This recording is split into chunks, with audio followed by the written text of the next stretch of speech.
สบายดีตอนเช้าพี่น้องเอ๋ยมานี่หอดย่ามหอดฤดูกาลเนาะพี่น้องเนาะมาหาติดจักจันเวงอี้พี่น้องเอ๋ยเหมือนเดิมพี่น้องเอ๋ยกับสหายสุขวิไลเหมือนเดิมหรือว่าสหายปันเขาเนาะจะได้กับฝากติดตามฝากลุ้นน้ำกันนะพี่น้องเนาะว่ามื้อนี้จะได้หรือบ่จะมานหรือบ่พี่น้องเนาะแต่ว่าช่วงนี้ก็เงียบอยู่เสียงเวงอี้จักจันเนาะโอ้ว่าหมูติดจริงเมื่อไหร่หรือบ่หรือว่าจะไงเนาะมื้อนี้เงียบหลาย นี่คือบรรยากาศยามเช้าเนาะพี่น้องเนาะไปในป่าเนาะมีเสียงนกเสียงหนูหอบทุกวัน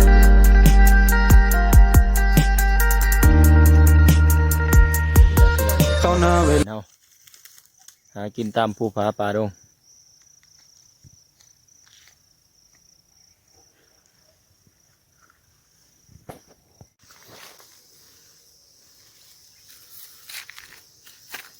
นี่คือการเอาตั้งใส่ไหมเด้อพี่น้องเด้อตั้งหรือว่าเป็นก้าวที่เขาเห็ดจากย่างไหมเนาะพี่น้องเนาะมาดีเจอกันนี่พี่น้องเต็มแรกพี่น้อง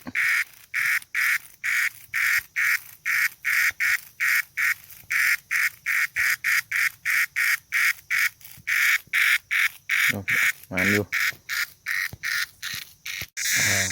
ก็ได้อยู่ได้พี่น้องเด้อมันอยู่เนาะก็นี่แบตเขาไก่จะเบิดไปได้พี่น้องเด้อเดี๋ยวจะทายแบตถึงรัดแน่เนาะพี่น้องเนาะมันจะพอชัดเจนไปได้ก็พี่น้องเนาะ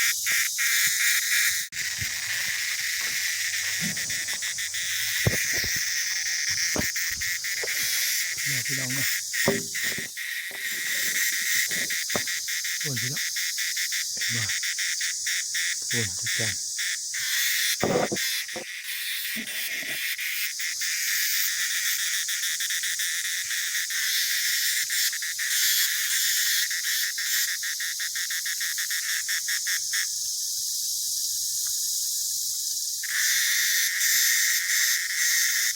โอ้ยอะไรครับพี่น้องมือสั่นมือเดียว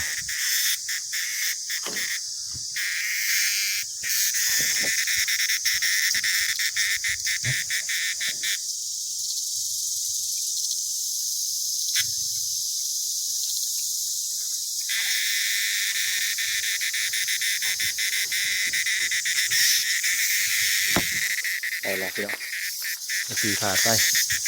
มือสั่นพี่น้องจับมือเดียวซึ่งบริยูปานใดนี่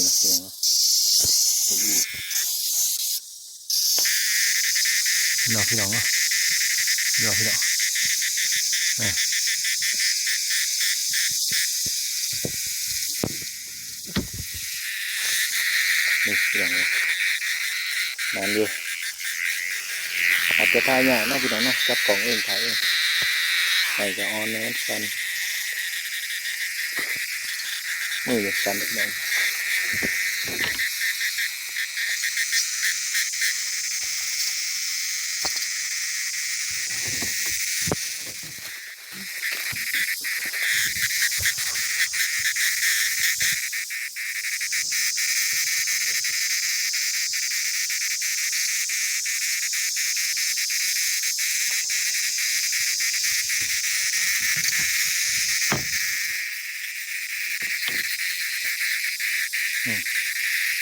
ตัวบักแดงพี่น้อง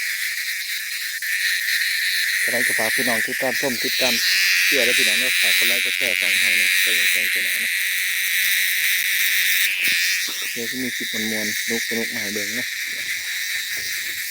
เป็นการไปหากินน้ำปลาบ่อน้ำหนามบ่อเนาะ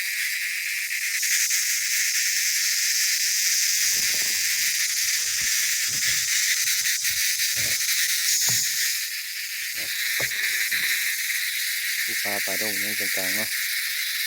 นี่คือธรรมชาติบ้านเฮาเลยพี่น้องงานจักจันเดือนที่เดือนหาเนาะอีจักจัน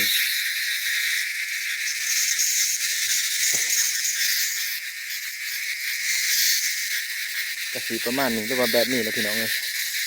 วิถีชีวิตธรรมะให้กินของชาวบ้านเฮาชาว เป็นบทเอาเนาะหาติดไม่อีสักกันปลาน้ำดง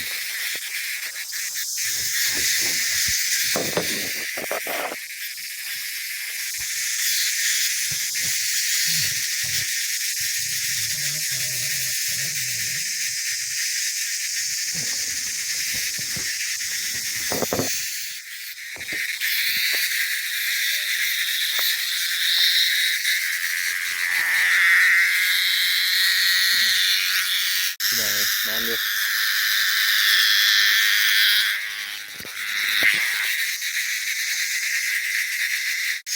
ที่เครื่องไม่เพียงเลยอาจจะตายอย่างจะเห็นจะอ่อนเลยไว้จับมือเดียว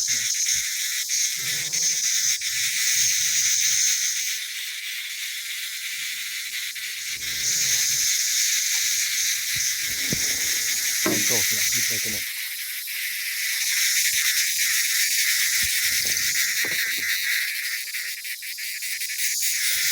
นี่เราพี่ตัวพวกนี้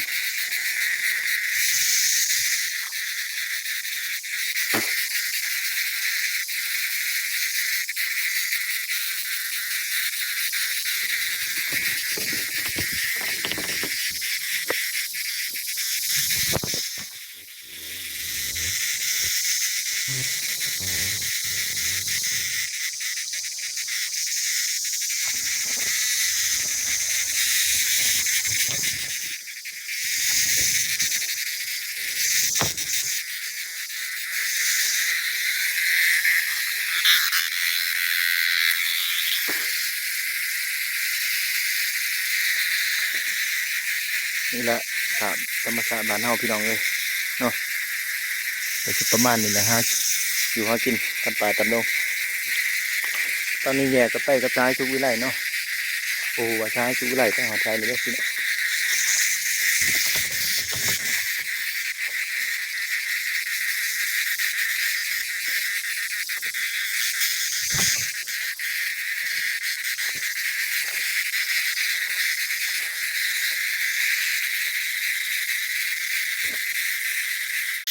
ทางเชียงของน้ำกันเนาะพี่น้องเนาะนี่คือเชียงของกันของเนาะพี่น้องเนาะคือว่าโอเคหลายบ่นี้เนาะหลายอยู่เนาะทางเชียงกับหูเนาะพี่น้องจะได้ก็ฝากติดตามด้วยพี่น้องด้วยที่เขาทำการติดกันกันเนาะเพราะว่าจัดเองถ่ายเองอย่างๆอะไรจังหน่อยผลพี่น้องนั่นแหละเป็นการสลายผมการตีโตให้มาพี่น้องจัดกันนะพี่น้อง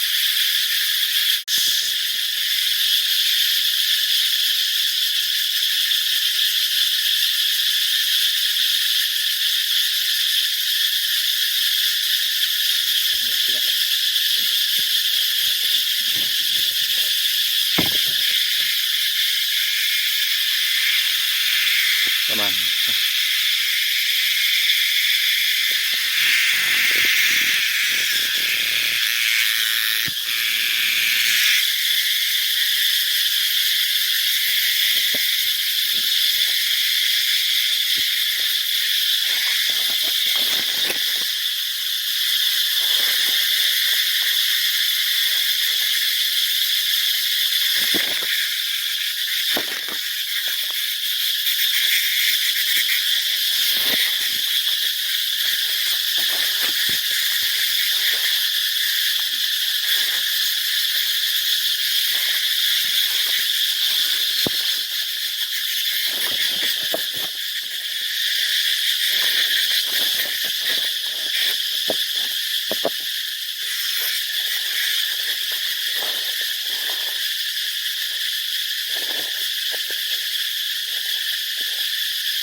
ได้หลายเติบอยู่พี่น้องแต่ประมาณ70-80เนาะพี่น้องเอ้ยเนาะพี่น้องเรียนด้วยกันฟังนำกันเนาะหลายพี่น้อง